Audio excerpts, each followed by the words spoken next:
Hello, everyone. Welcome back to the Paper Trail. Today, we will be discussing the variants from Outlast. Continuing on from many, well, I say many, but we're not that far in. Continuing our series discussing the different characters, if you wish, both literally and metaphorically from Outlast. The story of the variants begins with the Murkoff Corporation. In the game, this rich and shady company buys Mount Massive Asylum, which we have covered. For the first time, I can actually say that, because I've just been covering stuff that's laying the groundworks. You can find that video on the channel. They do this because they want to use the patients for a secret project called the Morphogenic Engine. This machine uses dream therapy and extreme fear to change the patients. Murkoff wants to push the human mind so far that it creates a powerful spirit called the Wall Rider. To make this happen, the scientists put the patients in glass tubes. They force them to watch awful, scary videos while they are half asleep. This process completely breaks the mind of the patients, but the terror also changes their bodies. The extreme stress makes their cells grow out of control. Their skin peels, their faces swell, and they become horribly scarred. These broken, violent people are the variants. They are left to roam the dark halls of the asylum, attacking pretty much anyone they see. The man who designed this machine in the game is Dr. Rudolf Wernicke.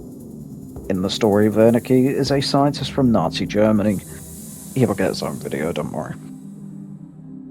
But of course, because of the Outlast trials being an ongoing thing, doing lore about a prequel is difficult. Like, trying to do anything that isn't one of the Prime assets or the X-Pops.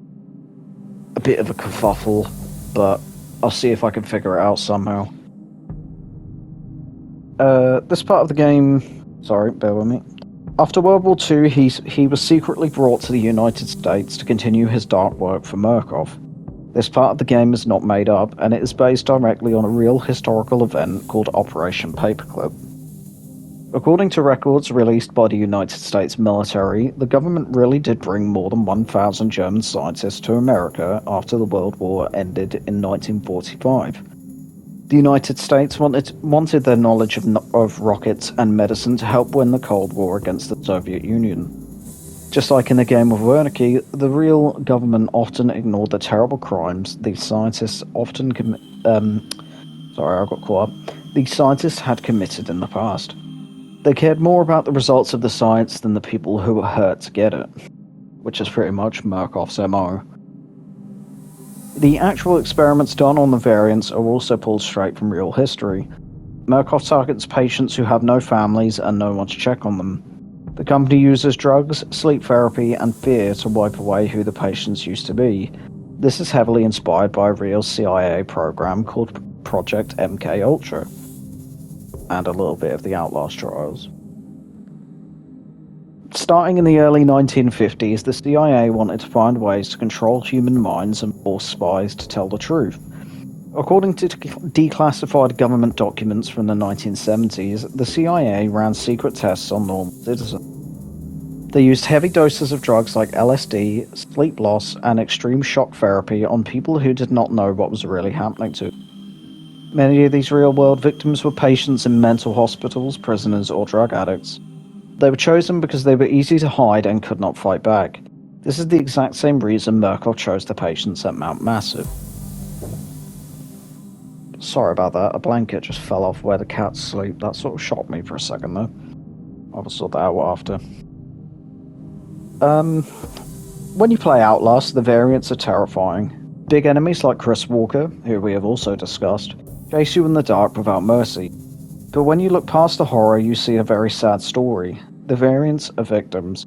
They did not ask to be monsters. Their bodies are covered in scars from surgeries they never agreed to, and their minds are trapped in an endless loop of pain and fear.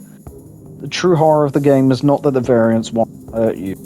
The real horror is that normal people in nice business suits made them this way, just to gain money and power. The variants in Outlast act as a dark mirror held up to human history.